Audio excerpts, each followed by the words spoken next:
তো আমাদের আজকের যে আলোচনার টপিক দ্রাব্যতা বা সলিউবিলিটি, আমি আবার একটু এটা রিপিট করতে চাই যে এটা হচ্ছে আমাদের সেকেন্ড চ্যাপ্টারের সবচেয়ে ইম্পর্টেন্ট এবং সবচেয়ে জনপ্রিয় টপিক। সবাই আমরা জানি যে টপিকটা থেকে প্রশ্ন আসবে, তারপরেও কিন্তু এক্সামে আসলে এখান থেকে প্রশ্নগুলো অ্যান্সার করতে সবাই আমরা কনফিডেন্স পাই না, বা সবাই সঠিকভাবে অ্যান্সারও করতে পারি না। তো আমরা আশা করব আমাদের এই লেকচারগুলোতে বেসিক এবং অ্যাডভান্স টাইপের টপিক যেগুলো আছে, ম্যাথ যত ভ্যারাইটির আছে, আমরা সবগুলো থেকেই যেন প্র্যাকটিস করে দেখতে পারি। এবং আমি আমার অংশটা শেষ করলে তোমাদের দায়িত্ব থাকবে বই থেকে প্রপারলি এগুলাকে প্র্যাকটিস করে নেওয়া। তো দ্রাব্যতা বা সলিউবিলিটি বলি আমরা ইংলিশে, এই শব্দটার মিনিং হচ্ছে, সোজা কথায় দেখো, ইংলিশ শব্দটার মধ্যে একটা এবিলিটি টাইপের শব্দ কিন্তু রয়ে গেছে শব্দটার মধ্যে। সো এটা বেসিক্যালি একটা সামর্থ্য বোঝায়। কিসের সামর্থ্য বোঝায়? অ্যান্সার হচ্ছে অ্যাবিলিটি টু গেট ডিজলভড, কোনো কিছুর দ্রবীভূত হওয়ার সামর্থ্য।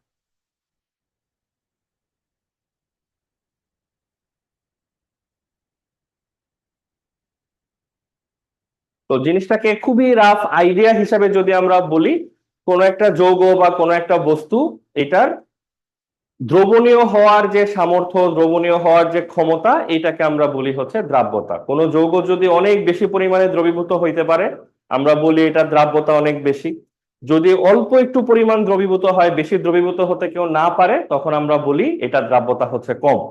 তো দ্রাব্যতা বেশি, দ্রাব্যতা কম, দ্রাব্যতা, এই শব্দগুলোর মানে কিছুটা এই ধরনের। আমরা এখনো দ্রাব্যতার একদম অফিসিয়াল সংজ্ঞাতে যাচ্ছি না, আমরা শুধু আইডিয়াটা বোঝার চেষ্টা করতেছি যে দ্রাব্যতা শব্দটার অ্যাকচুয়ালি মানেটা কি, এবং আমরা কখন কোন পরিস্থিতিতে এই শব্দটা ব্যবহার করি, আর এই শব্দটা শুনলে আমাদের আসলে কি বোঝা উচিত। ওকে, যদি কারো মনে কোনো প্রশ্ন আসে, ফিল ফ্রি, জিজ্ঞাসা করে ফেলো।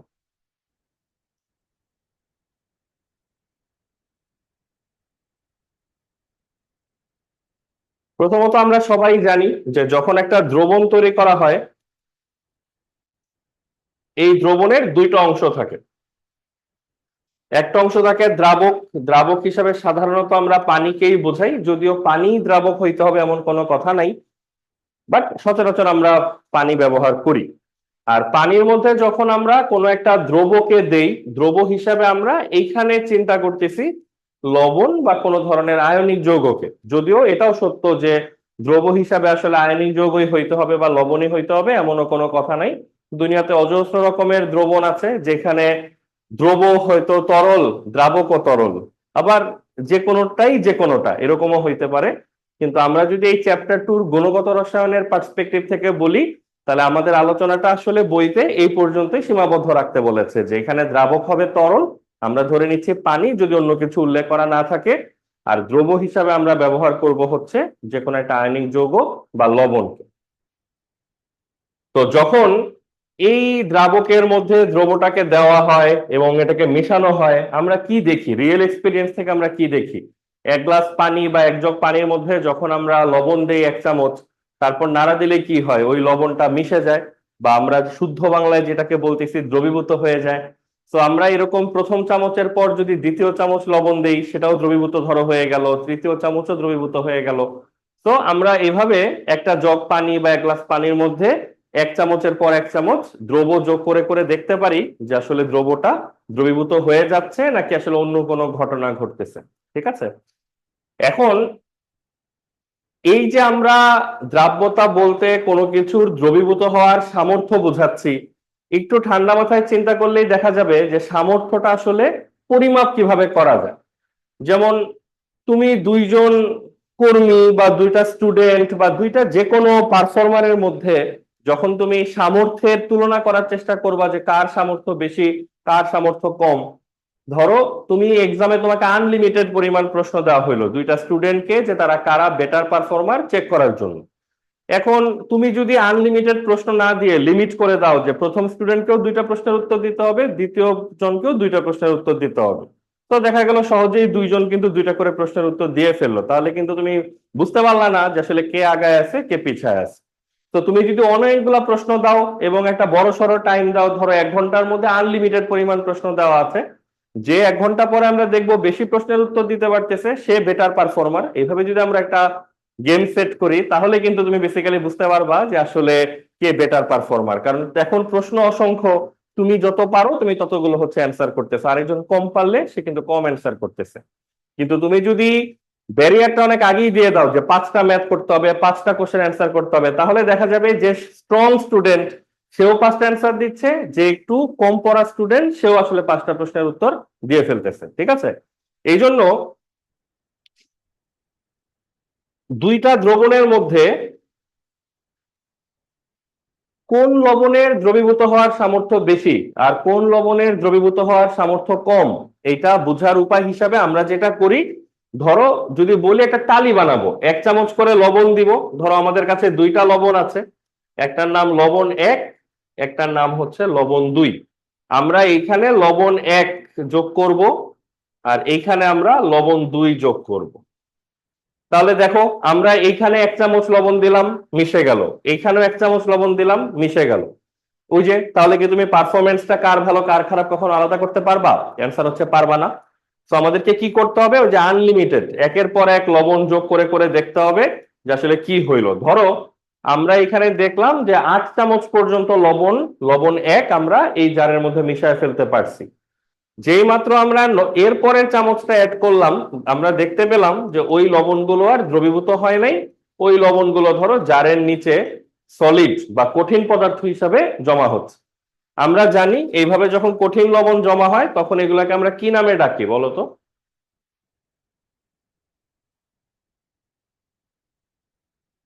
এগুলাকে আমরা ডাকি হচ্ছে অধঃক্ষেপ। তার মানে অধঃক্ষেপ একটা দ্রবণে কখন সৃষ্টি হয়, অধঃক্ষেপ কখন পড়ে? ব্যাপার হচ্ছে যখন কোনো একটা দ্রবণের যে ধারণ ক্ষমতা, বা অন্যভাবে যদি বলি একটা নির্দিষ্ট পরিমাণ দ্রাবক, 1 গ্লাস পানি বা 1 জগ পানি, ও তো আর অসীম পরিমাণ লবণ নেওয়ার সামর্থ্য নিয়ে আসে না, ওর তো একটা লিমিট আছে যে কোন পর্যন্ত লবণ সে হায়েস্ট নিতে পারবে। কি করি আমরা, যদি লবণ যোগ করতেই থাকি তাহলে সে যতক্ষণ পর্যন্ত না তার হায়েস্ট পরিমাণটায় পৌঁছাচ্ছে ততক্ষণ পর্যন্ত কিন্তু লবণ আমরা সেখানে দ্রবীভূত করতে পারবো। বাট যখনই লবণের পরিমাণটা সে আপার লিমিট যেটা আছে, একদম টপ লিমিট, সেটাও যদি ওভারকাম করে ফেলে, সেটাও যদি অতিক্রম করে ফেলে, তখন তো লবণ আসলে আর মিশতে পারবে না। লবণ যদি মিশতে না পারে সে লবণটা কি হবে, লবণটা এরকম পাত্রের তলায় কঠিন লবণ হিসাবে জমা হতে শুরু করবে। ঠিক আছে, তার মানে এই যে অধঃক্ষেপ সৃষ্টি হওয়া, এই অধঃক্ষেপ সৃষ্টি হওয়াটাকে আমরা বলতে পারি যে আসলে এই দ্রবণটার ধারণ ক্ষমতাটা ফিল আপ হয়ে গেছে, এখানে আর কোনো লবণ নতুন করে আসলে দ্রবীভূত করা যাবে না।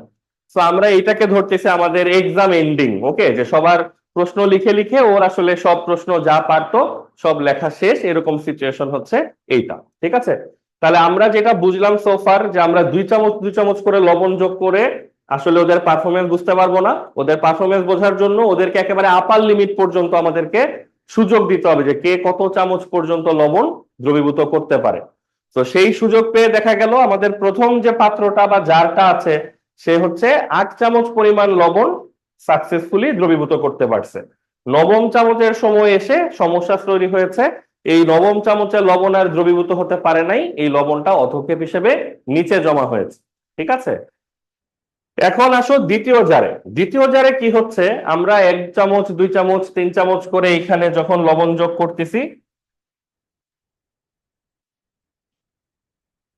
ধরো আমরা 15 চামচ পর্যন্ত লবণ দ্বিতীয় জারের মধ্যে যোগ করে ফেলেছি, স্টিল লবণটা সুন্দরভাবে দ্রবীভূত হচ্ছিল। আমরা যখন 16তম চামচটা যোগ করলাম তখন দেখলাম এখানে আস্তে আস্তে অধঃক্ষেপ পড়তে শুরু করেছে।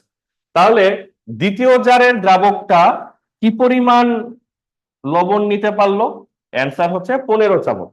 এখন বুঝতে পেরেছো? তার মানে লবণ 1 যেটা ছিল আমাদের সল্ট 1, সেইটা আমরা সর্বোচ্চ দ্রবীভূত করতে পেরেছি 8 চামচ, আর আমাদের সল্ট 2 যেটা ছিল সেটা আমরা সর্বোচ্চ দ্রবীভূত করতে পেরেছি 15 চামচ। তাহলে এখন যদি আমরা প্রশ্ন করি তোমাকে, সল্ট 1 আর সল্ট 2 এই দুইটার মধ্যে মিশে যাওয়ার এবং দ্রবীভূত হওয়ার সামর্থ্য কার বেশি? গুড, একেবারে সহজ প্রশ্ন ছিল। 15 চামচ পর্যন্ত যাকে আমরা দ্রবীভূত করতে পেরেছি, আমরা দাবি করছি এইটা হচ্ছে আমাদের অধিক দ্রবীভূত হতে পারার মতো লবণ। তো আমরা এই দ্বিতীয় যে লবণটা আছে সল্ট 2, এইটাকে আমরা বলি যে এটার দ্রাব্যতা হচ্ছে অধিক বা দ্রাব্যতা বেশি। তো এইখান থেকে এই দ্রাব্যতা শব্দটা কি মিন করে এই ব্যাপারে সম্ভবত আমরা তোমাদেরকে একটা আইডিয়া দিতে পারছি। তার মানে দ্রাব্যতা শব্দটা মিন করে যে কোনো একটা যৌগ বা কোনো একটা দ্রব কত ভালো, কত বেশি দ্রবীভূত হইতে পারে। তো দ্রবীভূত হতে পারে এটা চেক করে কিভাবে, এটাও এই সুযোগে জানা গেল যে প্রত্যেকটা দ্রবণকে আমরা অধক্ষেপ পড়া পর্যন্ত ওয়েট করব। অধক্ষেপ পড়া শুরু হয়েছে মানে হচ্ছে আমাদের আসলে আমরা এখন হিসাব কিতাব করতে পারবো, কারণ দ্রবণটা তার সর্বোচ্চ পরিমাণ দ্রব অলরেডি নিয়ে নিয়েছে। ঠিক আছে, তো দেখো কারো কোনো কনফিউশন আছে কিনা। তার মানে দ্রাব্যতা মিন করে কোন একটা লবণের দ্রবীভূত হওয়ার সামর্থ্য, আর সামর্থ্যটা চেক কিভাবে করে সেটা আমরা জানতে পারলাম। এখন ছোট কিছু শব্দের সাথে আমরা তোমাকে পরিচয় করাই দিই। সম্পৃক্ত দ্রবণ, ইংলিশে এটাকে বলে হচ্ছে স্যাচুরেটেড সলিউশন।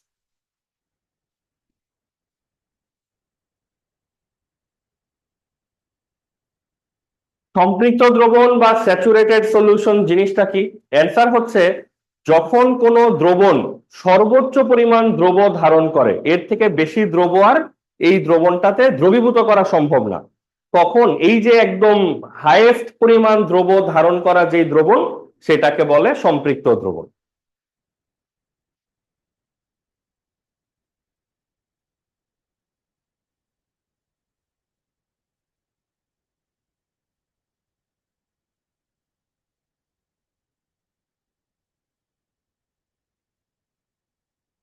তো সম্পৃক্ত দ্রবণের আইডিয়াটা আমাদের কাছে ইম্পর্টেন্ট কেন? আমরা দ্রাব্যতা টপিক পড়বো, ওকে, তার ভিতর সম্পৃক্ত দ্রবণ কেন ঢুকে গেল? দেখো এই কথাটা কেউ রিকল করতে পারো কিনা যে সর্বোচ্চ পরিমাণ দ্রব ধারণ করা, এই কথাটা আমরা একটু আগেও বলছিলাম না যে সর্বোচ্চ পরিমাণ দ্রব যখন কেউ ধারণ করে ফেলে তারপরের লবণগুলা কি হয় বলতো? অধক্ষেপ হিসাবে চলে আসে। তার মানে এই যে আমরা একটা শর্ত এখানে বলছিলাম যে কোনো একটা দ্রবণ কতটুকু পরিমাণ দ্রব ধারণ করলো, এটা আমরা চেক করব কিভাবে? এটার একটা উত্তর একটু আগে ছিল অধক্ষেপ করা পর্যন্ত অপেক্ষা করব। এই কথাটাকে আমরা সমার্থক ভাবে অন্যভাবে আরো সুন্দর এবং শুদ্ধভাবে বলতে পারি যে আমরা প্রত্যেকটা দ্রব দিয়ে একটা করে সম্পৃক্ত দ্রবণ তৈরি করব। সেই সম্পৃক্ত দ্রবণ তৈরি করার সময় যতটুকু লবণ সেখানে কাজে লাগলো, যতটুকু লবণ আমরা দ্রবীভূত করতে পারলাম, সেই পরিমাণটাকে আমরা বলবো হচ্ছে ওই লবণের দ্রাব্যতা। তাহলে দেখো তো দুইটা কথা কি সমার্থক হলো না? সম্পৃক্ত দ্রবণ মানে যেখানে আমরা সর্বোচ্চ পরিমাণ দ্রব দিলাম, আর সর্বোচ্চ পরিমাণ দ্রব দেওয়ার পর যে লবণগুলো দেই সেগুলাই হয় অধক্ষেপ। তো আমাদের স্টপিং পয়েন্ট কিন্তু ওটাই, যে যখন আমরা সর্বোচ্চ পরিমাণ দ্রব দিয়ে দিয়েছি। তার মানে আরো সহজ করে বলতে চাই, এই দ্রবণটা এখন বা এই দ্রবণটা এখন, এদেরকে কি দ্রবণ বলা যায় বলতো? এদেরকে আমরা সম্পৃক্ত দ্রবণ দাবি করতে পারি। ঠিক আছে, তাহলে আমরা আইডিয়া গুলাকে, অনেক কিছু নিয়ে আলোচনা হইলো, আইডিয়া গুলোকে আমরা একটু ছোট করে নিয়ে আসার চেষ্টা করি।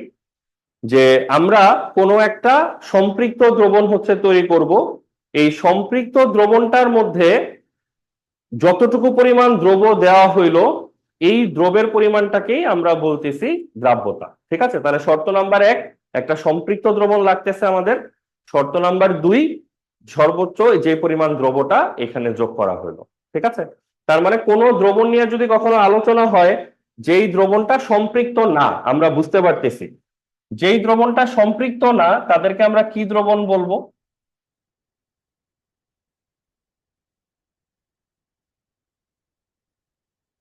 তাদেরকে আমরা বলবো হচ্ছে অসম্পৃক্ত দ্রবণ।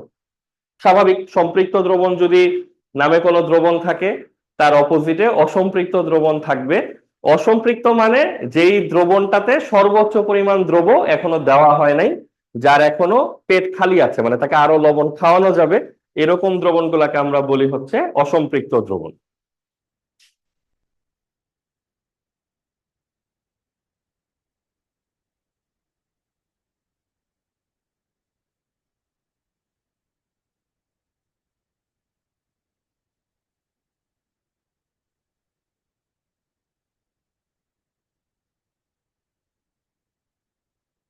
ঠিক আছে, যেখানে আরো লবণ বা আরো দ্রব যোগ করা যাবে।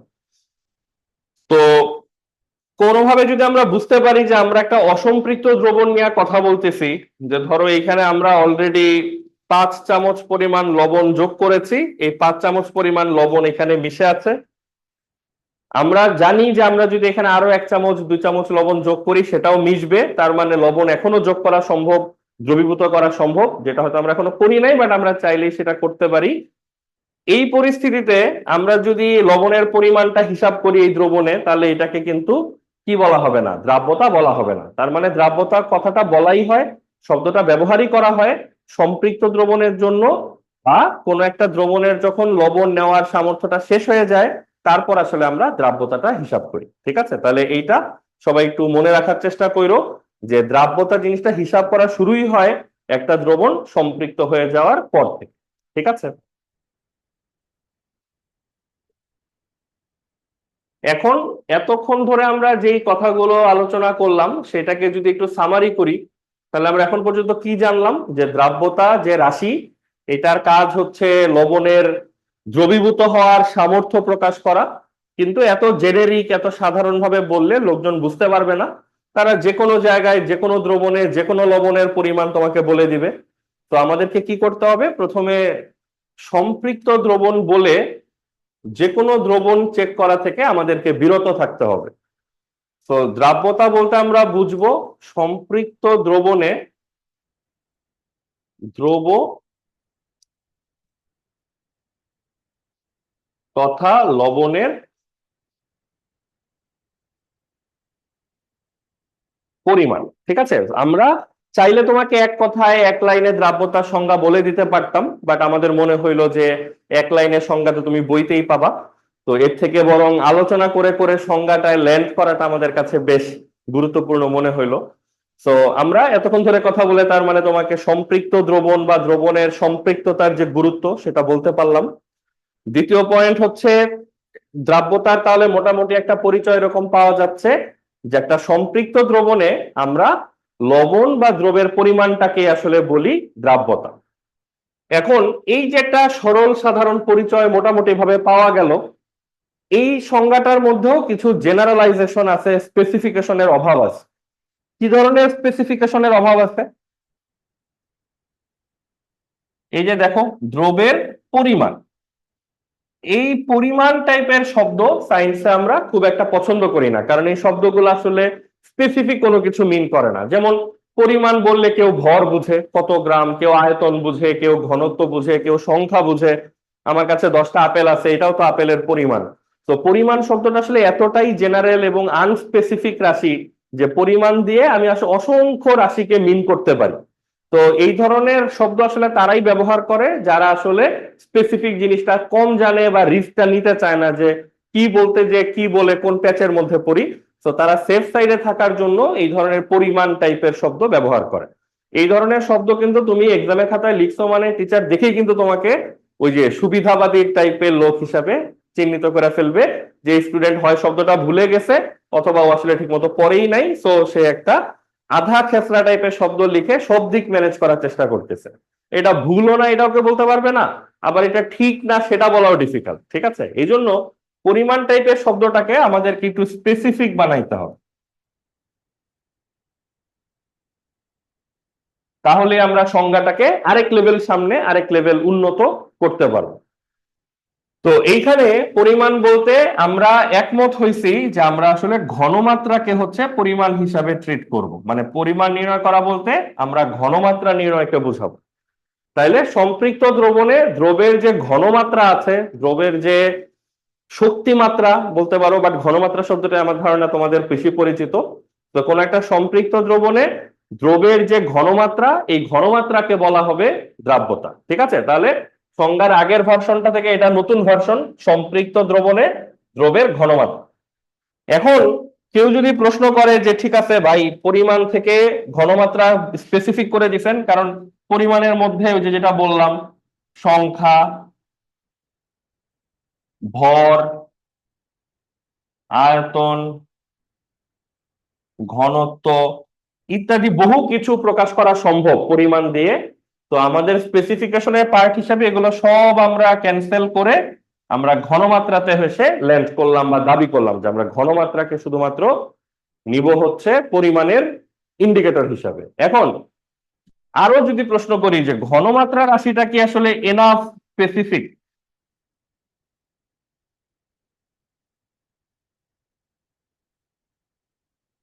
দুঃখজনক হচ্ছে না। পরিমাণ শব্দটা থেকে ঘনমাত্রা specific, that is true, but পরিমাণ ইটসেলফ বা ঘনমাত্রা ইটসেলফ এই শব্দটা কিন্তু খুব স্পেসিফিক কোনো শব্দ না। তোমরা মাত্র 9-10 পড়ছো, এইচএসসি লেভেল খুব একটা পড়া হয় নাই তোমাদের। এইচএসসি এর প্রথম চ্যাপ্টারটাতে কিছু অংশ এটা আছে, ফার্স্ট পেপারের প্রথম চ্যাপ্টারটা আসলে খুবই কম পড়ানো হয় কলেজ টলেজ গুলাতেও। আমরাও খুব একটা প্রায়োরিটি দিয়ে আগে ভাগে পড়াই না, একটু পরেই পড়াই এটা। বাট সেকেন্ড পেপারে থার্ড চ্যাপ্টার এবং ফার্স্ট পেপারে ফার্স্ট চ্যাপ্টার যদি কেউ পড়তে থাকো, কখনো পড়া লাগবেই সামনে। ঘনমাত্রা নিয়েও তোমার একটা ধারণা গজাবে যে ঘনমাত্রা আসলে একটা রাশি মাত্র। এটার অনেকগুলি প্রকাশ ভঙ্গি আছে, যেমন মোলারিটি, এটার নাম তোমরা ক্লাস 9-10 ক্লাসে শুনছো। মোলালিটি, আমি জাস্ট বুঝবা না হয়তো অনেকগুলি শব্দ, বাট তারপরে শব্দগুলা লিখে দিচ্ছি শুধু বোঝানোর জন্য যে ঘনমাত্রা রাশিটাও যে আসলে খুব স্পেসিফিক কিছু না। ঘনমাত্রারও যে অনেক ভার্সন, অনেক চেহারা আছে, molarity, molality, percentage, PPM, PPB, etcetera, আরো অনেক ফর্ম আছে ঘনমাত্রা প্রকাশের। তো আমরা যখন বলবো যে সম্পৃক্ত দ্রবণে দ্রবের ঘনমাত্রা, তখন কিন্তু আবার যারা জানে তাদের মাথায় একটা প্রশ্ন ঘুরঘুর করতে থাকবে যে ঘনমাত্রাটা আসলে কোন এককে পরিমাপ করা হবে, কোন ভার্সনে পরিমাপ করা হবে এতগুলা চেহারার মধ্যে। তো এইখানেও একটা স্পেসিফিকেশন আছে, সেই স্পেসিফিকেশনটা আমরা উল্লেখ করে দেই। সেটা হচ্ছে এত এত রকম ঘনমাত্রার মধ্যে আমরা তোমাদের সবচেয়ে পরিচিত যে ঘনমাত্রাটা আছে ছোটবেলা থেকে, এইটাকে হচ্ছে আমরা সিলেক্ট করেছি। তো মোলারিটি দিয়ে যখন ঘনমাত্রা পরিমাপ করা হয়, তখন এটাকে একবারে মোলার ঘনমাত্রাও বলা হয় অনেক সময়, মোলার ঘনমাত্রা। ঠিক আছে, তাহলে আমরা একদম যদি তোমাকে আমরা জার্নিটা দেখাই, প্রথমে দ্রাব্যতা মানে ছিল একটা এবিলিটি বা একটা সামর্থ্য। তারপর আমরা বুঝলাম যে শুধু এইভাবে বললে কথা বোঝা যায় না। তারপর আমরা বললাম যে সম্পৃক্ত দ্রবণে দ্রবের পরিমাণ। তারপর সন্দেহ তৈরি হইলো পরিমাণ নিয়ে, পরিমাণ বলতে কি বুঝাই, পরিমাণ বলতে বোঝাবো ঘনমাত্রা। তারপর সন্দেহ তৈরি হলো ঘনমাত্রা নিয়ে, যে ঘনমাত্রার কোন ফর্মটা ইউজ করা হবে, সেইখানে স্পেসিফিকেশন হচ্ছে মোলারিটি ইউজ করা হবে। এগুলা কিন্তু সবই ডেফিনেশন বা সংজ্ঞার পার্ট, তো তুমি চাইলে ইচ্ছা মতো মোলালিটি, পার্সেন্টেজ, এটা ওইটাকে দিয়ে কিন্তু দ্রাব্যতাকে প্রকাশ করতে পারবা না। ঠিক আছে, তোমাকে সংজ্ঞার মধ্যে যেখানে সবাই মিলে এগ্রি করে যেটা যেটা ঠিক করে দেওয়া হয়েছে, তোমাকেও সেটাই ফলো করতে হবে। তাহলে এই এতক্ষণ ডিসকাশনের পরে আমরা যদি দ্রাব্যতার এখন একটা আপডেটেড ডেফিনেশন লিখতে চাই, বলতো সেটা কেমন হওয়া উচিত?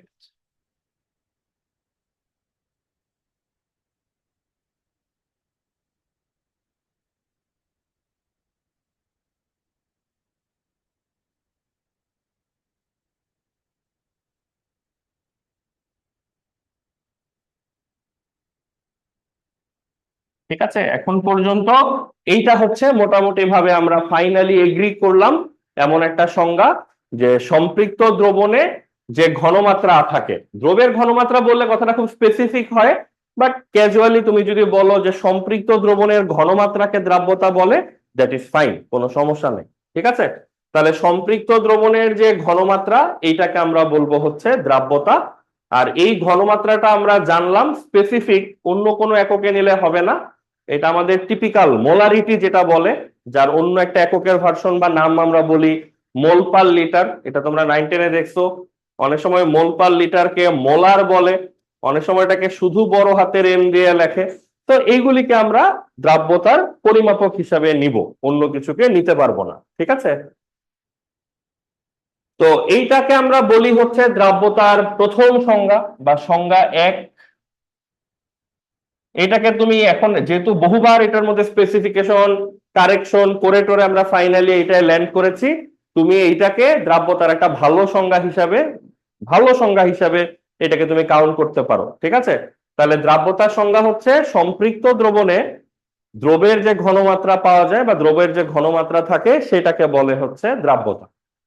এবং আমরা প্রত্যেকটা শব্দের কিন্তু গুরুত্ব জানি, কোন একটা শব্দ যদি এখানে বাদ পড়ে যায়, এটার জন্য কিন্তু সংজ্ঞাটা একটু ইনএকুরেসি, একটু ওপেননেস, একটু আনস্পেসিফিকেশন, এগুলা কিন্তু ক্রিয়েট হবে। ঠিক আছে, এখন দ্রাব্যতা এতটাই গুরুত্বপূর্ণ টপিক যে এটাকে বিভিন্ন সময় বিভিন্ন ভাবে পরিমাপের চেষ্টা করা হয়েছে।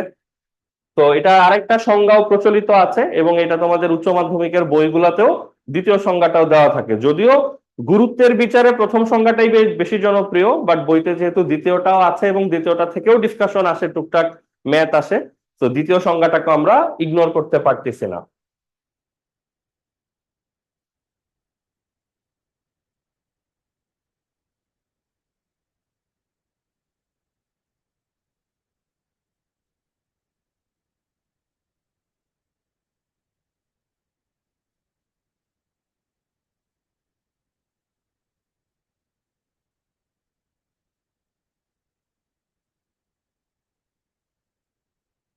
দ্বিতীয় সংজ্ঞাটাতে কিছু গুণগত পার্থক্য আছে প্রথম সংজ্ঞার তুলনায়।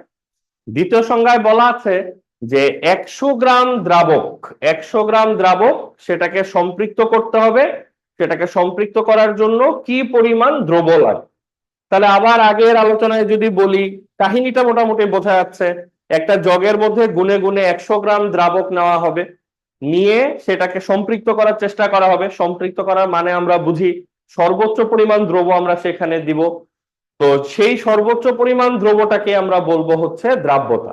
ঠিক আছে, তাহলে এখন বলো তো আবার কনফিউশন কি নিয়ে হবে? এই যে পরিমাণ শব্দটা নিয়ে একটা কনফিউশন হবে। এইখানেও আমরা পরিমাণ শব্দটাকে লক করছি, যে পরিমাণ বলতে আমরা কি আসলে বুঝবো আর কি প্রকাশ করব, সেটা হচ্ছে ভর। ঠিক আছে, 100 গ্রাম দ্রাবককে সম্পৃক্ত করতে কত গ্রাম দ্রব্য তুমি দিচ্ছ বা কত ভরের দ্রব্য দিচ্ছ, সেটা হচ্ছে পয়েন্ট। ঠিক আছে, সো আনক্লিয়ার আমরা কোনো কিছু রাখতে চাই না। তারপরেও যদি তোমাদের মনে হয় যে শব্দ কোনো একটা মাল্টিপল মিনিং থাকতে পারে বা স্পেসিফিক না, ফিল ফ্রি সেটাও তোমরা জিজ্ঞাসা করো। ঠিক আছে, তাহলে বইতে এই দুই পিস সংজ্ঞা হচ্ছে পাওয়া যাবে দ্রাব্যতা বিষয়ক। একটা হচ্ছে দুই ক্ষেত্রেই কমন জিনিস হচ্ছে সম্পৃক্ত দ্রবণ নিয়ে ডিসকাশন।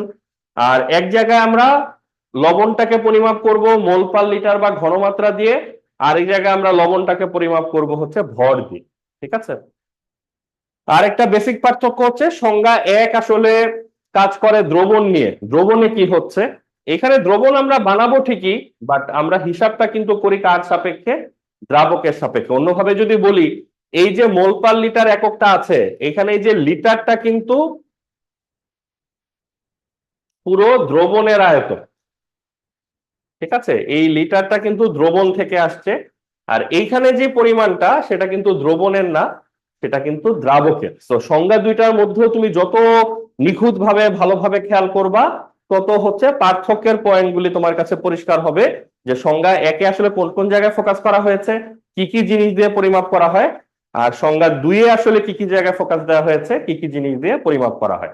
তো যদি চট করে তোমাদেরকে সংজ্ঞা এক এবং সংজ্ঞা দুই এর মধ্যে একটা তুলনা বলি, প্রথমটা হচ্ছে ঘনমাত্রা দিয়ে পরিমাপ করা একটা দ্রাব্যতা, দ্বিতীয়টা হচ্ছে ভর দিয়ে পরিমাপ করা। প্রথমটাতে হচ্ছে দ্রবণের সাপেক্ষে পরিমাপ করা, দ্বিতীয়টা পরিমাপ করা হচ্ছে দ্রাবকের সাপেক্ষে। ঠিক আছে,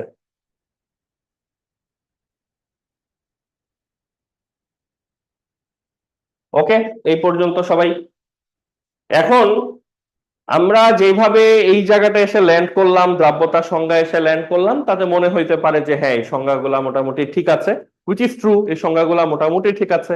এখন মোটামুটি ঠিক থেকে একেবারে অ্যাবসলিউটলি ঠিক বানানো যায় কিভাবে, সেটার জন্য আমাদের আলোচনাটাকে আর একটু কন্টিনিউ করতে হবে। আমরা আসলে তোমাদেরকে একটু হিন্ট দিয়ে রাখি, এই সংজ্ঞাগুলো স্টিল একটু একটু কি বলবো, মানে ঘাটতিওয়ালা সংজ্ঞা আছে, সেটা আরেকটু ফিল আপ করার চেষ্টা করতে হবে, আরেকটু ফিরে আসতে হবে এখানে। বাট আপাতত ফাইন, আমরা এখানে আবার ব্যাক করব। ঠিক আছে,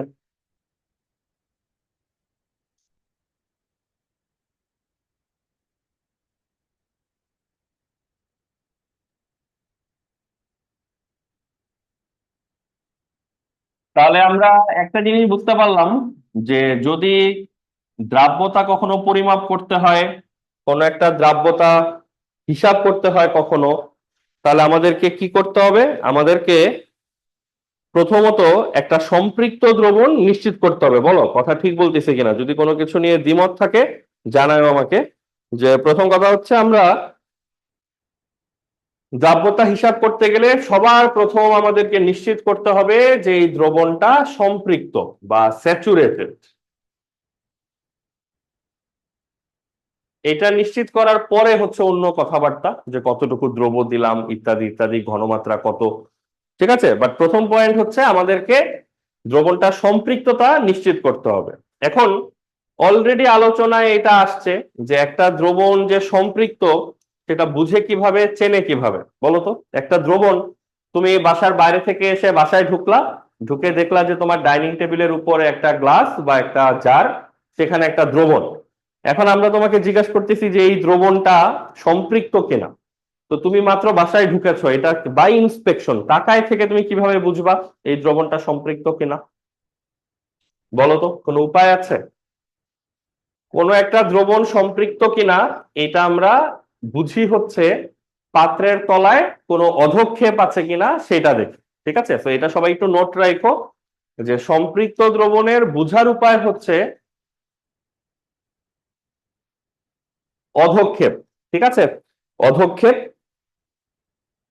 যেই পাত্রের তলায় অধক্ষেপ আছে সেটা আমরা নিশ্চিত যে এই দ্রবণটা সম্পৃক্ত। কেন নিশ্চিত? কারণ অধক্ষেপের সৃষ্টি হয় সম্পৃক্ততা অতিক্রম করার পরে, লিমিট অতিক্রম করার পরে। ঠিক আছে, তাহলে কঠিন লবণের অস্তিত্ব, কঠিন লবণের প্রেজেন্স, এটা কিন্তু আমাদেরকে একটা হিন্ট দেয় যে এই দ্রবণটা সম্পৃক্ত। এখন এরকম একটা সম্পৃক্ত দ্রবণ ধরো আমরা দেখে চিনলাম, বাট দেখতেছি না এমন ঘটনা নিশ্চয়ই ঘটতেছে। কেমিস্ট্রিতে সব তো আর তুমি চোখে দেখবা না, কিছু জিনিস তো এমন অ্যাটমিক লেভেলে ঘটবে, এত ছোট লেভেলে ঘটবে যে এটা আমার তোমার আসলে দৃষ্টিসীমার বাইরে থাকবে। তো এরকম কোনো ব্যাপারও এখানে আছে কিনা সেটা আমরা খোঁজ নিব, বাট আগে খালি চোখে যেটা দেখতে পাই, let us talk about this, যে একটা সম্পৃক্ত দ্রবণ, একটা স্যাচুরেটেড সলিউশন, এটাকে চেনার, দেখে বোঝার বেস্ট ওয়ে হচ্ছে সলিড লবণের এক্সিস্টেন্স। ঠিক আছে, কঠিন লবণ এইখানে পড়বে জারের নিচে। ধরো আমরা আমাদের বর্ণনাটাকে সুবিধাজনক জায়গায় নিয়ে যাওয়ার জন্য লবণটার একটা নাম দিলাম, এমএক্স হচ্ছে একটা লবণ। এমএক্স লবণটাকে আমরা এখানে যোগ করতে করতে অধক্ষেপ পর্যন্ত নিয়ে আসছি। ঠিক আছে, তো আমরা এমএক্স যে লবণটা আছে সেটাকে দিচ্ছি এই জারের মধ্যে। সে মিশে যাচ্ছে মানে সে ভেঙে এম প্লাস আয়ন এবং ভেঙে এক্স মাইনাস আয়নে পরিণত হয়ে যাচ্ছে। ঠিক আছে, এখন একটা ছোট্ট ব্যাপারে একটু আলোচনা করা যাক, সেটা হচ্ছে ধরো আমরা নিচে এই অধক্ষেপটার পরিমাণ মেপে রাখলাম যে এটা হচ্ছে 5 গ্রাম পরিমাণ অধক্ষেপ এই জারের নিচে আছে। এখন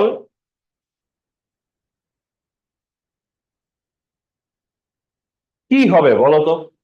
এই যে তুমি 5 গ্রাম অধক্ষেপওয়ালা একটা সম্পৃক্ত দ্রবণ তৈরি করলা, ধরো এই কাজটা তুমি বাসায় করছো, বাসায় এটা তৈরি করে তুমি এটাকে রেখে ধরো কলেজে চলে গেছো, কলেজ তোমার 6 ঘন্টা কলেজ, তো সকালে তুমি দ্রবণটা তৈরি করছো, তুমি কলেজ কোচিং করে টোরে একেবারে সন্ধ্যা বা রাতের দিকে হচ্ছে বাসায় আসবা। তো আমরা ধরে নিচ্ছি যে এই দ্রবণটা তুমি একদম ভালো কোনো জায়গায় রেখে গেছো তোমার রুমে, ওটা নড়াচড়া করে কাজ হয়ে পড়ে টরে যাওয়ার চান্স নাই। রুমে তুমি এসি ছেড়ে দিয়ে গেছো এবং এমন ভাবে টেম্পারেচার মেনটেন করছো যে তুমি যখন রুমে ছিলা সকালে তখন যেই টেম্পারেচার ছিল তুমি সন্ধ্যায় বাসা আসা পর্যন্ত সেই একই টেম্পারেচারই রুমের মধ্যে আছে, এটা আমরা ধরে নিচ্ছি। এখন প্রশ্ন হচ্ছে তুমি যখন বিকাল সন্ধ্যায় ফেরত আসবা, এসে যখন তুমি এই অধক্ষেপটাকে আবার পরিমাপ করবা, তোমার কি মনে হয় তুমি বিকাল সন্ধ্যায় এই 6 ঘন্টা 9 ঘন্টা পরে এসে অধক্ষেপের পরিমাণটা কি পাবা? 5 গ্রামই পাবা, 5 গ্রাম থেকে একটু কম পাবা, নাকি 5 গ্রাম থেকে একটু বেশি পাবা?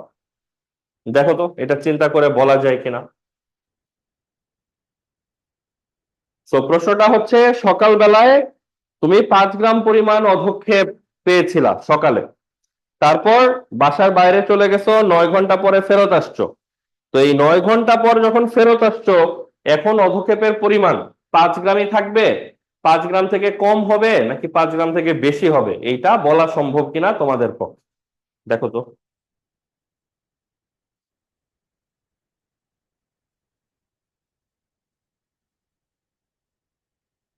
দেখো, আইডিয়াটা হচ্ছে 5 গ্রাম থেকে কম কেন হইতে পারে বা হইতে পারে না সেটা চিন্তা করো। এইখানে অধক্ষেপ 5 গ্রাম থেকে কমে গেছে মানে 5 গ্রামের কিছু অংশ আবার কি হয়েছে বলতো? দ্রবীভূত হয়ে গেছে। এছাড়া তো আর 5 গ্রাম অধক্ষেপের পরিমাণ 5 গ্রাম থেকে কমে যাওয়ার কোনো কারণ নাই। একমাত্র কারণ হইতে পারে যে 5 গ্রাম নিচে পড়েছিল তার মধ্যে 1 গ্রাম আবার উপরে যে মিশে গেছে, এটা হইতে পারে। তো এই কেসটা কি সম্ভব, প্র্যাকটিক্যাল বা বাস্তব কোনো ঘটনা যে 5 গ্রাম অধক্ষেপের মধ্যে 1 গ্রাম অধক্ষেপ আবার মিশে গেছে? ফার্স্ট অফ অল, অধক্ষেপ পরে কখন বলতো? অধক্ষেপ তো পরেই হচ্ছে যখন মিশে যাওয়ার ধারণ ক্ষমতা শেষ, তারপরে হচ্ছে অধক্ষেপ পরে। তার মানে কেউ যদি দাবি করতে চায় যে আরো 1 গ্রাম ওইখানে দ্রবীভূত হবে, তাহলে আসলে ওই 1 গ্রাম আগেই দ্রবীভূত হয়ে যাইতো, অধক্ষেপ হওয়ার পরে সেই জায়গাটা দেখতে পাইছে যে জায়গাটা ফাঁকা, চলে যায়, এরকম হওয়ার কোনো সুযোগ নাই।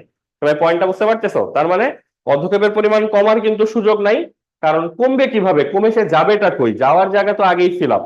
একটা ক্লাসে তুমি যদি দেখো যে ধরো 3 জন দাঁড়ায় আছে, মানে সবাই বসে আছে, ধরো ক্লাসে 40 জন মানুষ বসতে পারে, ক্লাসে 43 জন মানুষ ঢুকে পড়ছে, তাহলে 40 জন বসবে, 3 জন দাঁড়ায় থাকবে, এটাই তো স্বাভাবিক।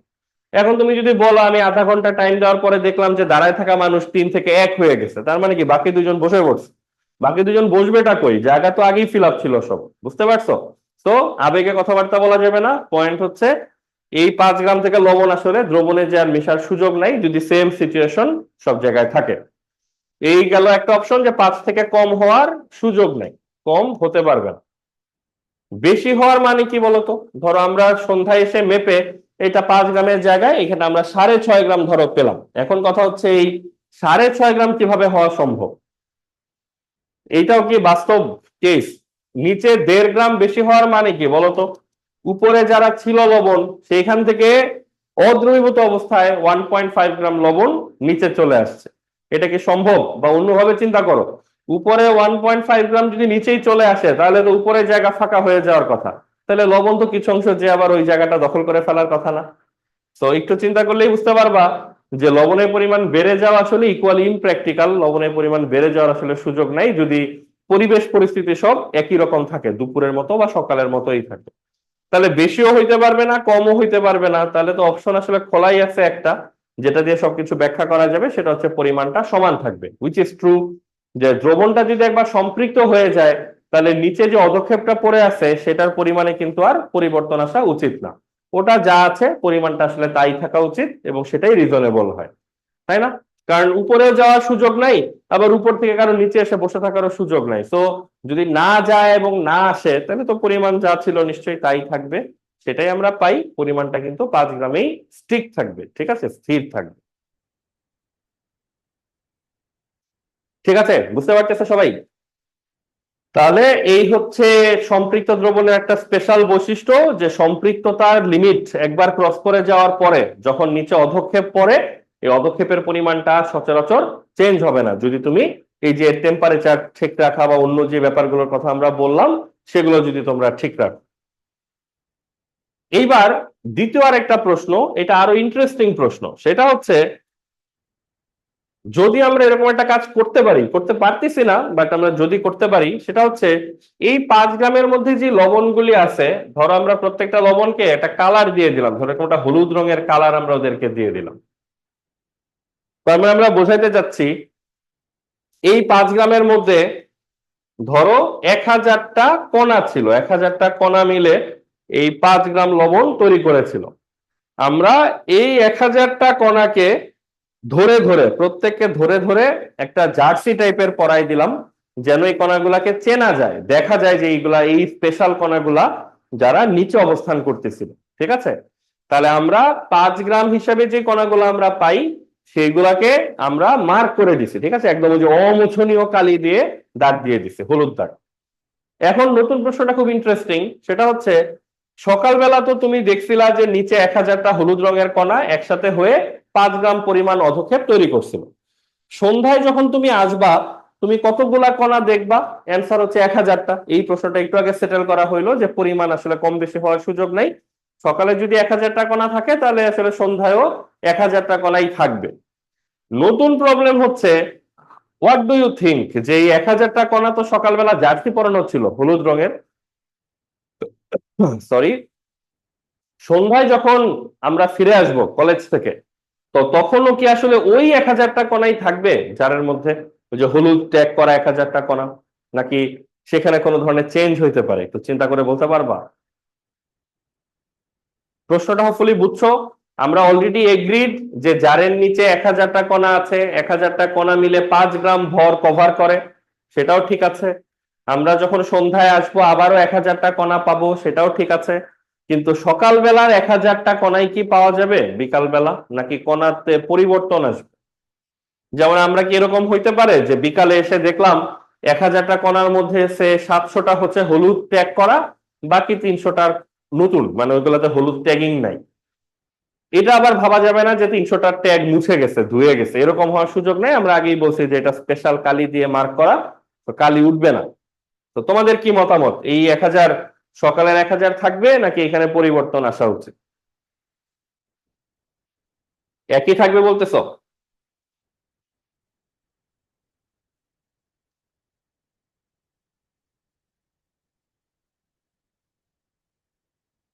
অ্যান্সারটি সঠিক হয়নি।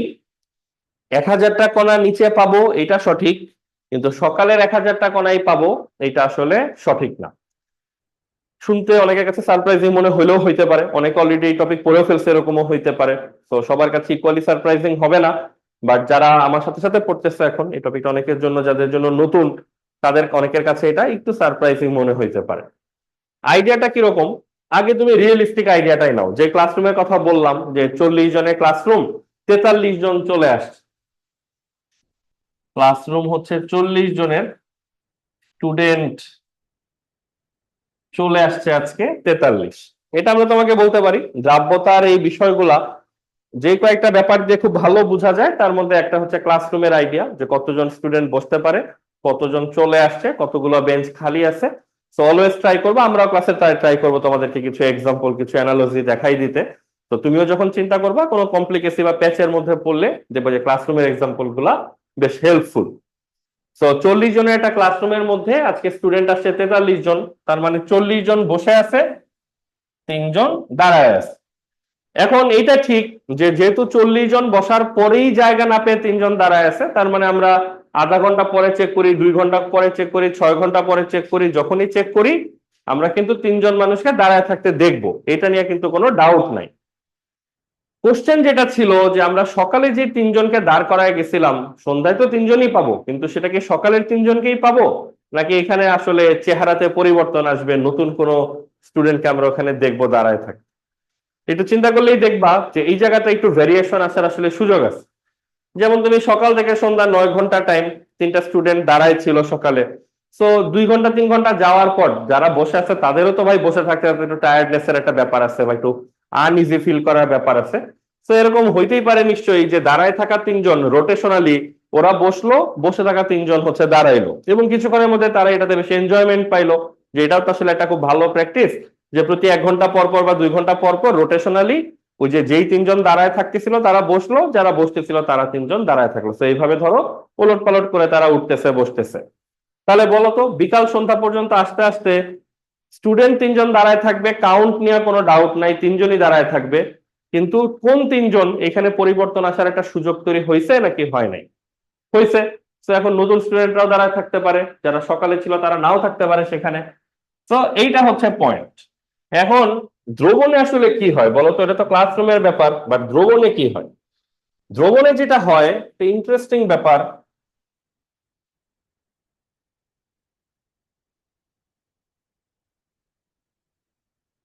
এগুলা হচ্ছে আমাদের এমএক্স সলিড, আর দ্রবণে মিশে আছে হচ্ছে এমএক্স দ্রবীভূত যে অংশটা, ঠিক আছে, এম প্লাস আর এক্স মাইনাস।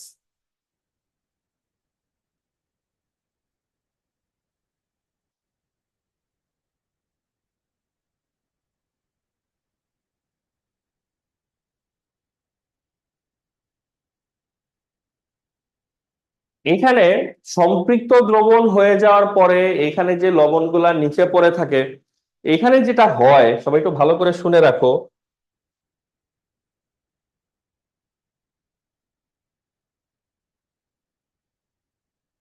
নিচের মিশে থাকা লবণ থেকে একটু একটু করে লবণ ভেঙে উপরে যে মিশে যেতে থাকে।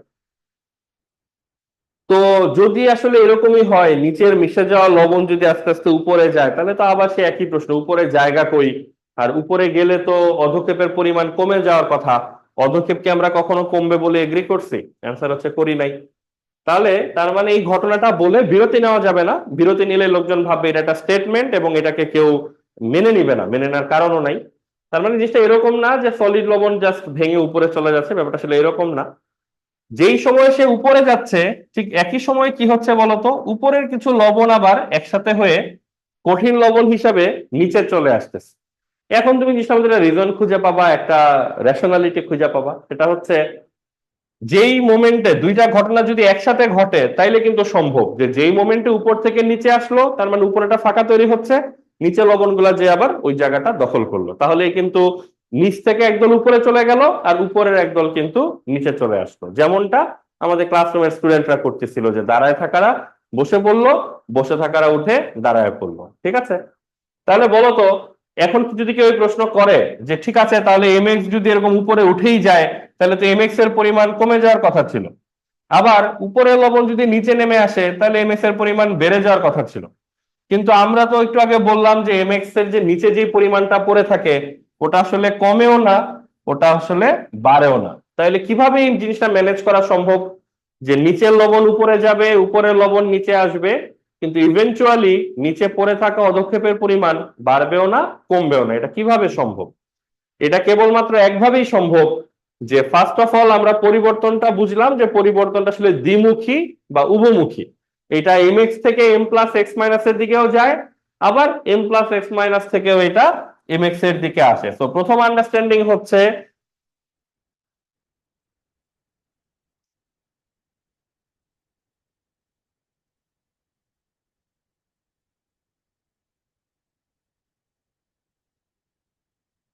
ঠিক আছে, তাহলে আমাদের প্রথম আন্ডারস্ট্যান্ডিং হচ্ছে এম এক্স লবণ চুপচাপ বসে থাকার পাত্র না, সে আসলে ডান বাম দুই দিকেই আসা যাওয়া করতে থাকে। এই অংশটা হচ্ছে আমাদের অদ্রবীভূত কঠিন লবণ, আর এই অংশটা হচ্ছে আমাদের দ্রবীভূত লবণ।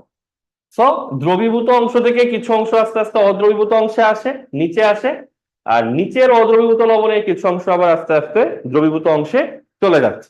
এইভাবে সমতাটা বিধান হচ্ছে, এই জন্যই নিচের 5 গ্রামে কখনো ঝামেলা হচ্ছে না, বাট আসলে আস্তে আস্তে আসা যাওয়া চলতেছে। যেমনটা ক্লাসরুমের পিছে দাঁড়ায় থাকা 3জন স্টুডেন্টের জন্য সত্য, স্টুডেন্ট দাঁড়ায় আছে 3জন, কিন্তু কোন 3জন এটা কিন্তু একটু পর রোটেশন চলতে থাকবে।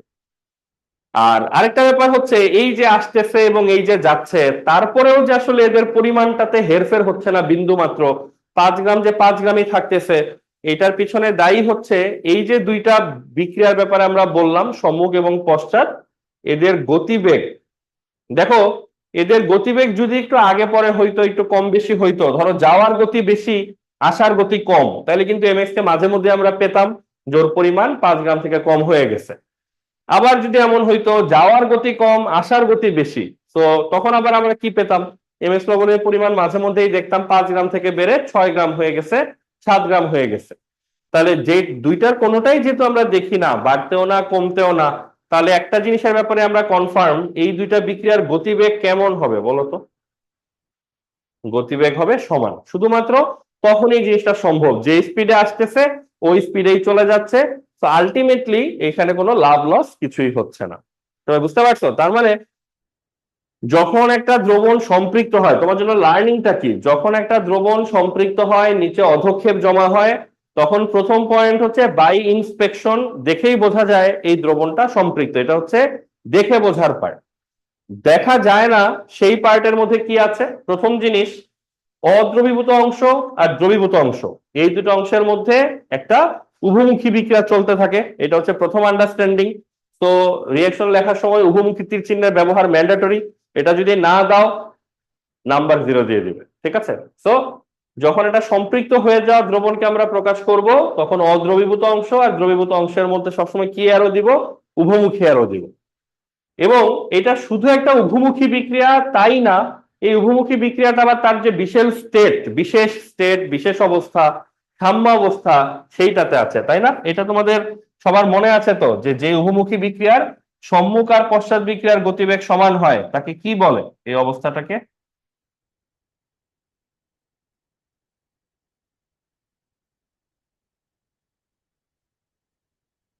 ঠিক আছে, তাকে বলে হচ্ছে সাম্যাবস্থা।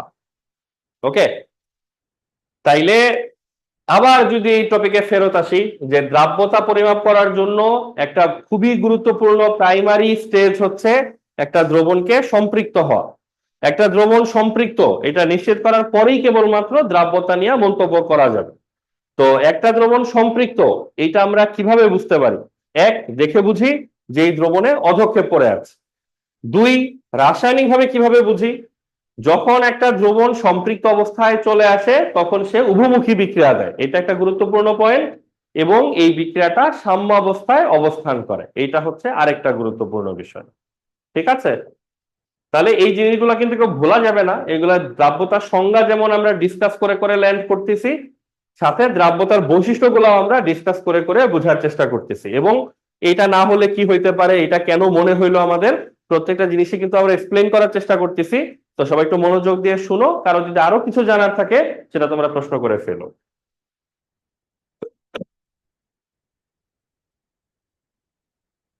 ঠিক আছে, তাহলে এখন থেকে যখন আমরা সম্পৃক্ত কোনো লবণের জন্য আমরা রিয়াকশন লিখবো, make sure we are writing the reversible ones. ঠিক আছে, আমরা উভমুখী বিক্রিয়া লিখতেছি, সেটা সবাই একটু নিশ্চিত করো।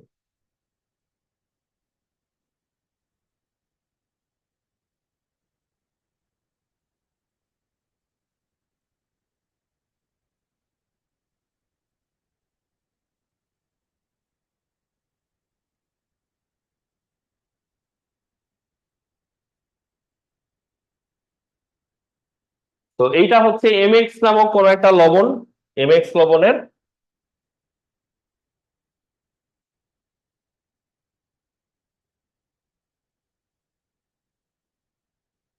এমএক্স নামক কোন একটা লবণ দিয়ে যখন আমরা একটা সম্পৃক্ত দ্রবণ বানাই, এই হচ্ছে তার সাথে জড়িত রিয়াকশনটা হচ্ছে এইভাবে কাজ করে। তো আমরা যেটা বুঝি বা যেটা তোমাকে বুঝাইতে চাচ্ছি সেটা হচ্ছে অলরেডি আমরা নামটা বলে দিছি।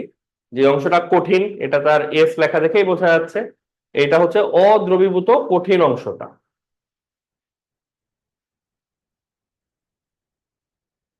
আর এই অংশটা হচ্ছে ওর দ্রবীভূত অংশটা।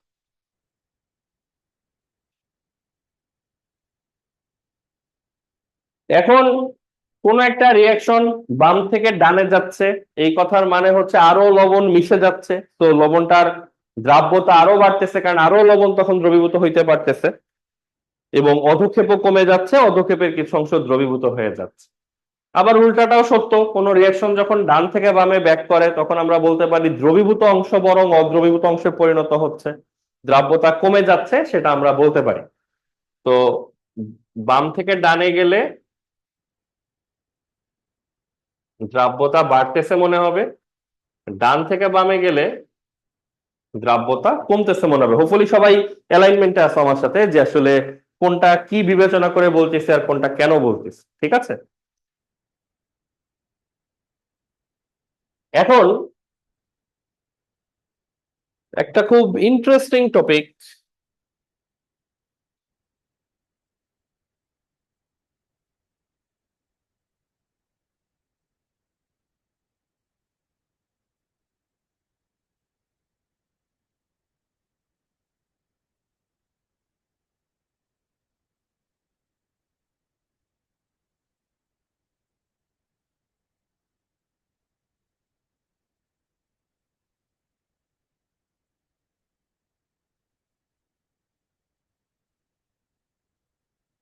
দ্রাব্যতার উপর প্রভাব বিস্তারকারী নিয়ামক।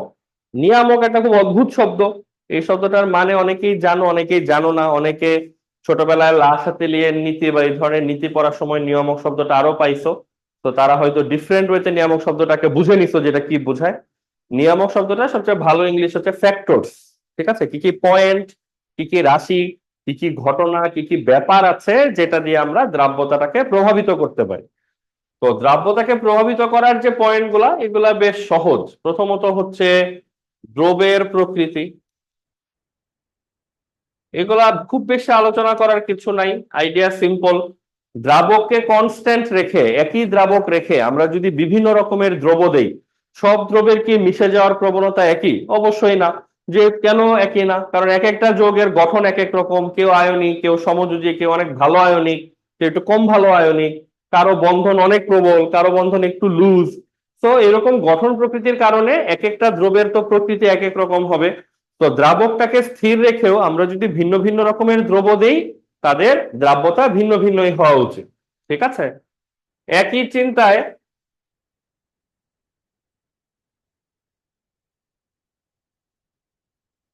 দ্রাবকের প্রকৃতি, এটাকেও আমরা আলোচনায় আনতে পারি। যে এবার দ্রবটা ফিক্সড, একই লবণ, ধরো সোডিয়াম ক্লোরাইড আমি 3 রকমের দ্রাবকে দ্রবীভূত করব, সব রকম দ্রাবক কি তোমার মনে হয় একই রকম ওয়েলকামিং?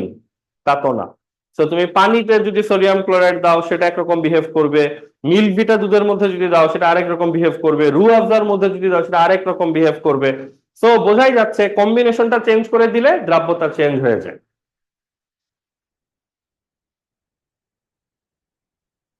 তাপমাত্রা, তাপমাত্রা বেশ ইম্পর্টেন্ট একটা ফ্যাক্টর। তোমাদের কি মতামত, তাপমাত্রার সাথে দ্রাব্যতার সম্পর্ক কি?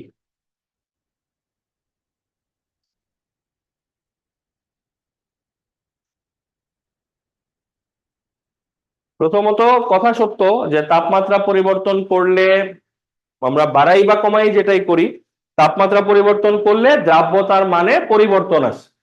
তো সেই পরিবর্তনটা কেমন এই ব্যাপারে তোমাদের ধারণা আছে? তাপমাত্রা বাড়ালে দ্রাব্যতা কি হয়, তাপমাত্রা কমালে দ্রাব্যতা কি হয়? হ্যাঁ, তোমাদের অনেকের ধারণাটা এরকম, অনেকে হয়তো জানোই না এই ব্যাপারে কিছু, তাদের কথা বাদ, যারা টুকটাক শুনেছো তাদের অনেকেরই ধারণা এরকম যে তাপমাত্রা বাড়ালে দ্রাব্যতা বাড়তে থাকে। রিয়েল লাইফে এটার অনেক ইমপ্লিকেশন, অনেক এক্সাম্পল দেখা যায়। যেমন যে রসগোল্লা বানানোর সময় বা বাসা বাড়িতে বিভিন্ন ডেজার্ট ম্যাটেরিয়াল, পিঠা পুলি এগুলো বানানোর সময় দেখবা চিনির শিরা নামে একটা জিনিস থাকে, খুবই গাঢ়, রসগোল্লা ডুবানো থাকে যে জিনিসটা, খুব গাঢ় একটা চিনির দ্রবণ। সেটা কিভাবে বানানো হয়? সেটাও একইভাবে বানানো হয়। প্রথমে নর্মাল একটা চিনির দ্রবণকে যখন এটা সম্পৃক্ত হয়ে আসে তখন এটাকে হিট দেওয়া হয়, তাপ দেওয়া হয়।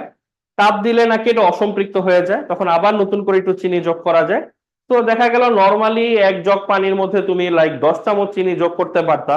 এখন এই বারবার তাপ দিয়ে লবণ যোগ চিনি যোগ করতেছো, তাপ দিয়ে চিনি যোগ করতেছো, এইভাবে তুমি দেখা গেল 1 জগ পানিতে 15 চামচ পর্যন্ত চিনি যোগ করে ফেলতে পারছো। এই জন্যই ওই দ্রবণটা এত গাঢ় এবং এত ঘন টাইপের হয়। ঠিক আছে, তো আমাদের ডিসকাশনের পয়েন্টটা একটু ইন্টারেস্টিং, সেটা হচ্ছে এই যে আমাদের মধ্যে একটা ধারণা যে তাপমাত্রা বাড়ালে,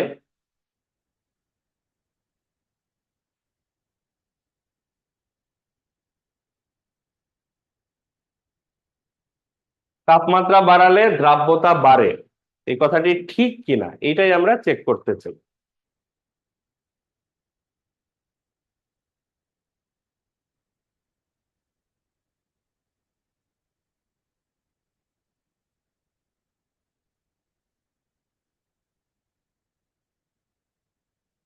ঠিক আছে, তাপমাত্রা বাড়ালে দ্রাব্যতা বাড়ে এটা আমরা জানি।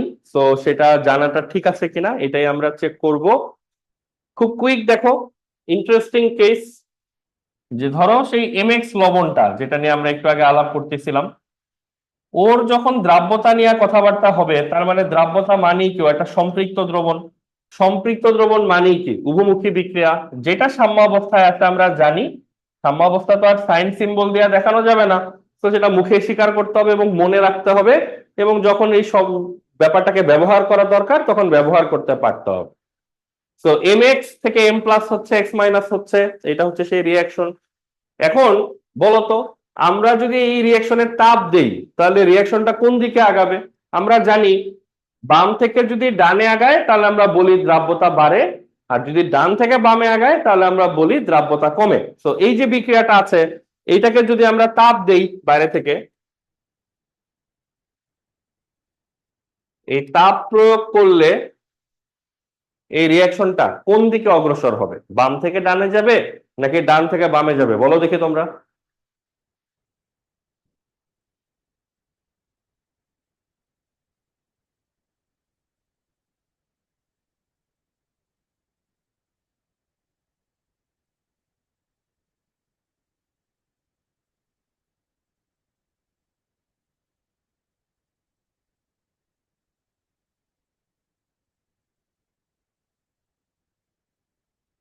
হুম, তোমরা অনেকে বলতেছো ডানে, অনেকে বলতেছো বামে, বাট আমরা কি তোমাকে এটা একটু মনে করাই দিতে পারি যে একটা উভমুখী বিক্রিয়া, সেটাকে তাপ দিলে বিক্রিয়াটা ডানে নাকি বামে কোন দিকে যাবে, এটা আসলে কিভাবে নির্ধারণ করে, কোন থিওরি দিয়ে নির্ধারণ করে?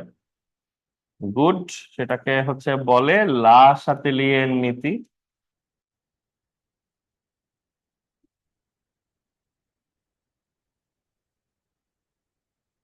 ঠিক আছে, তাহলে প্রথমত লাসাতেলিয়ের নীতি হচ্ছে এটা আমাদেরকে গাইড করে, যেটা উভমুখী বিক্রিয়া কি আসলে বাম থেকে ডানে যাবে নাকি ডান থেকে বামে যাবে। নির্ভর করে কিসের উপর, মানে নীতিটা অ্যাপ্লাই করতে গেলে নীতিটা কিভাবে অ্যাপ্লাই করতে হয়। গুড, এইটার ডেল্টা এইচটা হচ্ছে ইম্পর্টেন্ট। ডেল্টা এইচটা ইম্পর্টেন্ট বলতে এই রিয়াকশনটা আসলে সম্মুখ দিকে, মানে এটা কি তাপ উৎপাদী নেচারের বিক্রিয়া নাকি তাপহারী নেচারের বিক্রিয়া, এইটা হচ্ছে আমাদেরকে আগে জানতে হয়, সেই বেসিসে সিদ্ধান্তগুলি আসে। ঠিক আছে, তাহলে সবাই এটা একটু জানি, আমরা জানি যে সবাই আমরা জানি, তো তারপরে সবাই একটু মাথায় রাখো যে আসলে উত্তর দেওয়াটা এখানে সহজ হবে না, এটা একটা কন্ডিশনাল কোশ্চেন, কি হলে কি হবে এই ধরনের একটা আলোচনা। আমরা দুইটা পয়েন্ট বানাই, যদি তাপ উৎপাদী হয়,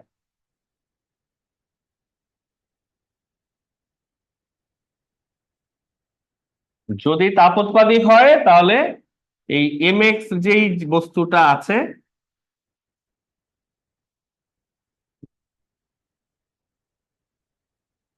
ওর ডেল্টা এইচটা হচ্ছে নেগেটিভ আসে, তাই না? এটা তো আমরা বোধহয় এতদিনে সবাই জানতে পারছি।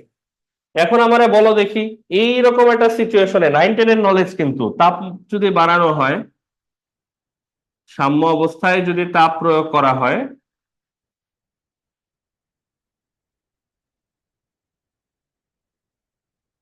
বলতো রিয়াকশনটা কোন দিকে অগ্রসর হবে।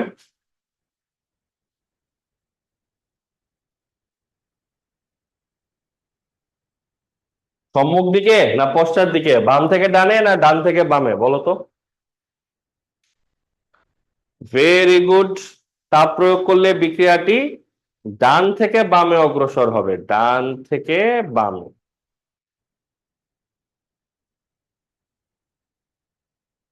ঠিক আছে, এখন তোমরাই বলো, এই যে ডান থেকে বামে যাওয়ার যে ব্যাপার, এই ডান থেকে বামে গেলে দ্রাব্যতা বাড়বে নাকি দ্রাব্যতা কমবে।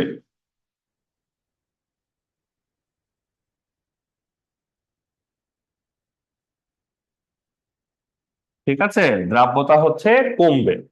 আবার যদি বিক্রিয়াটি তাপহারী হয়,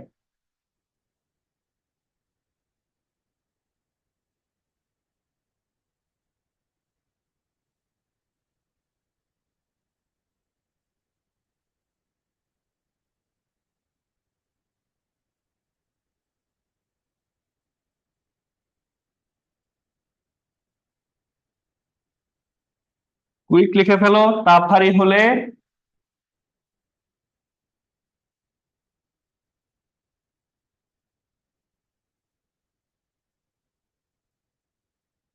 এই রিঅ্যাকশনটা ডেল্টা এইচ হবে পজিটিভ।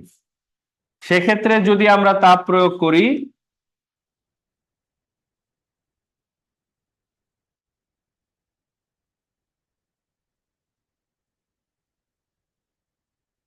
বিক্রিয়াটা কোন দিকে যাবে বলতো।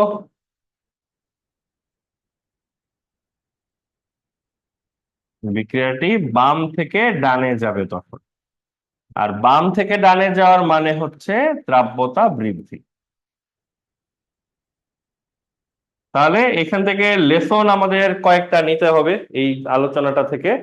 প্রথম ডিসকাশন হচ্ছে, এরকম কোনো রেগুলার বা কমন রুল নাই যে তাপমাত্রা বাড়ালেই দ্রাব্যতা বাড়বে। তার মানে প্রথম কারেকশন, যদি কারো আগে থেকে এটা জানা থাকতো, প্রথম কারেকশন নাও নিজের মাইন্ডে এইটা, যেমন কোনো নিয়ম আসলে আমাদের কাছে নাই বা ছিল না যে তাপমাত্রা বাড়ালে দ্রাব্যতা বাড়বে, এমনটা নাই। তাহলে তাপমাত্রা বাড়ালে দ্রাব্যতা বাড়তেও পারে, আবার দ্রাব্যতা এই যে কমতেও পারে, বাড়তেও পারে, দুইটাই সম্ভব। তাহলে সেটা কিসের উপর নির্ভরশীল? লবণের প্রকৃতির উপর নির্ভরশীল। লবণটা কি তাপ উৎপাদী বিক্রিয়া দিয়ে দ্রবীভূত হয় নাকি তাপহারী বিক্রিয়া দিয়ে দ্রবীভূত হয়, এইটা একটা খুব গুরুত্বপূর্ণ ফ্যাক্টর। এইটার উপর নির্ভর করে সিদ্ধান্ত হয় যে আসলে কোনো একটা লবণের দ্রাব্যতা তাপমাত্রা বৃদ্ধির সাথে সাথে বাড়তে থাকবে নাকি কমতে থাকবে। ওকে সবাই, তাহলে আজকের পর থেকে আমরা এই ধরনের কথা বলবো না যে তাপমাত্রা বাড়ালে দ্রাব্যতা বাড়ে। দুইটাই হইতে পারে, বাড়তেও পারে কমতেও পারে, সেটা চেক করে দেখতে হবে এবং লবণের প্রকৃতির উপরে নির্ভরশীল। তারপরে প্রশ্নকে করতে পারো যে যদি দুইটাই সম্ভব হয়, তাহলে এই কথাটা চালু হইলো কিভাবে, ছড়ায় পড়লো কিভাবে যে আসলে তাপমাত্রা বাড়ালে দ্রাব্যতা বাড়ে। আইডিয়াটা হচ্ছে, বেশিরভাগ লবণ বা আমাদের আশেপাশে যে লবণগুলো অ্যাটলিস্ট আছে, যাদের সাথে আমাদের যোগাযোগ এবং পরিচয় ভালো, সেই লবণগুলো যখন দ্রবীভূত হয়, মোস্ট অফ দেম তারা হচ্ছে তাপহারী বিক্রিয়া দিয়েই দ্রবীভূত হয়। এই জন্য যারা রিয়েল লাইফে টুকটাক এই লবণ ওই লবণ চেনে, আশেপাশের কাজকর্ম করতে যে একটু টের পায়, তারা সবসময় দেখে যে তাপমাত্রা বাড়ালে দ্রাব্যতা হচ্ছে বাড়তে থাকে। বাট আমরা কতটুকু চিনি, কতটুকু লবণ দেখি, তার সাথে তো আর নলেজটা নির্ভরশীল না। নলেজটা তো পুরো সবকিছু মিলেই গঠিত হবে, ঠিক আছে? তাহলে এটা একটা নলেজ। আর দ্বিতীয় নলেজটা আরো সেন্সিটিভ, সেটা হচ্ছে একটা জিনিস আমরা বুঝতে পারলাম যে দ্রাব্যতার উপরে আসলে তাপমাত্রার খুবই ক্রিটিক্যাল একটা প্রভাব আছে। তাপমাত্রা চেঞ্জ হলেই দ্রাব্যতা পরিবর্তন হয়। ওকে, সবাই এগ্রি করলাম তো? তাহলে আমরা আবার আসো আমাদের দিনের প্রথম লেসনে ফেরত যাই। আমাদের দিনের প্রথম লেসন হচ্ছে দ্রাব্যতার সংজ্ঞা। আমরা বহু কাহিনী করে দ্রাব্যতার সংজ্ঞাগুলোতে ল্যান্ড করেছিলাম। তো এখন আমার মনে হয় এইখানে একটু তাকানোর সময় আসছে। সম্পৃক্ত দ্রবণে দ্রবের ঘনমাত্রা, অথবা সম্পৃক্ত দ্রবণে 100 গ্রাম দ্রাবকের মধ্যে কত গ্রাম দ্রব ছিল, এই সংজ্ঞাগুলা ইনকমপ্লিট থাকে একটা কথা যোগ না করলে, সেটা হচ্ছে নির্দিষ্ট তাপমাত্রায়।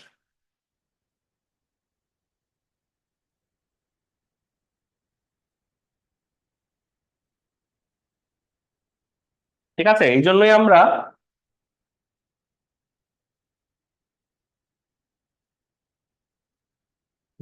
এই নির্দিষ্ট তাপমাত্রায় বা স্থির তাপমাত্রায় এই ফ্রেজটুকু, এই শব্দ যুগল তোমাকে সংজ্ঞাটার আগে বসাইতে হবে। ওই জন্যই আমরা এই লাইনগুলো বা এই কথাগুলো আগে বসাই নাই। আগে বসাই নাই কেন? আমাদের এক্সপিরিয়েন্স বলে যে সংজ্ঞা সবাই আসলে মুখস্থ করার চেষ্টা করে।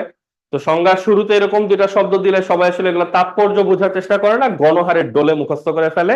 তো এই যে দুইটা শব্দের তাৎপর্য কি দেখো, সেটা বোঝার জন্য কিন্তু অনেক কিছু আমাদেরকে দেখে আসতে হইলো। যে নির্দিষ্ট তাপমাত্রায় কথাটা আসলে কেন লিখতে হবে, কেন তাপমাত্রা জিনিসটা ইম্পর্টেন্ট, সেটাই কিন্তু আমরা ডিসকাস করার চেষ্টা করলাম। করে আমরা এখন সিদ্ধান্তে আসলাম যে আসলে নির্দিষ্ট তাপমাত্রায় কথাটা জরুরি। তো তুমি যদি কখনো নির্দিষ্ট তাপমাত্রা শব্দটা না লেখো, না লেখার কারণে যদি 0 পাও, তাহলে তোমার যেন অ্যাটলিস্ট কখনো মনে না হয় যে আমি মাত্র দুইটা শব্দ লিখি নাই, ওই জন্য আমাকে 0 দিচ্ছে। আসলে it's not about missing 2 words, it's about missing the idea. Okay, যে তুমি আসলে কি পরিমাণ গুরুত্বপূর্ণ একটা জিনিস বাদ দিছো। কারণ টেম্পারেচার চেঞ্জ হওয়ার কারণে দ্রাব্যতা বাড়বে কমবে, একই জিনিসের দুইজন দুই রকম দ্রাব্যতা বের করে নিয়ে আসবে, এই ধরনের কনফিউজিং ঘটনা তোমার কারণে ঘটবে। তুমি খালি তাপমাত্রাটাকে যে লক করতে হবে এই কথাটা বলো নাই দেখে। ঠিক আছে, তো এইটা হচ্ছে পয়েন্ট। আমরা ডিসকাশনটা আজকে আর বর্ধিত করব না, আজকে ডিসকাশনটা এই পর্যন্ত থাকবে। হোপফুলি তোমরা দ্রাব্যতা, দ্রাব্যতার সংজ্ঞা, দ্রাব্যতার দুই রকমের সংজ্ঞা, সংজ্ঞার উপরে প্রভাব বিস্তারকারী ফ্যাক্টরস এবং সংজ্ঞাটার যে পরিপূর্ণ রূপ, পুরো জিনিসটাই বুঝতে পারছো। আমরা আর একটা টপিক নিয়ে নেক্সট ক্লাসে আলোচনা করব, আজকে আমরা, সেটা হচ্ছে পানিযুক্ত লবণের দ্রাব্যতা।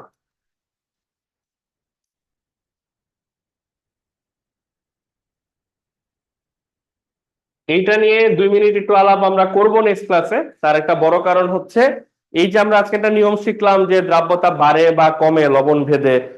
পানিযুক্ত লবণ হচ্ছে এমন এক অদ্ভুত লবণ যেখানে আসলে ওদের আচরণটা স্বাভাবিক লবণ থেকে একটু ডিফারেন্ট, একটু অন্যরকম। তো আমরা নেক্সট ক্লাসে আলাপ করি, তখনই দেখি আসলে কি হবে। ঠিক আছে, আজকে সবাইকে থ্যাংক ইউ, ধন্যবাদ, আল্লাহ হাফেজ।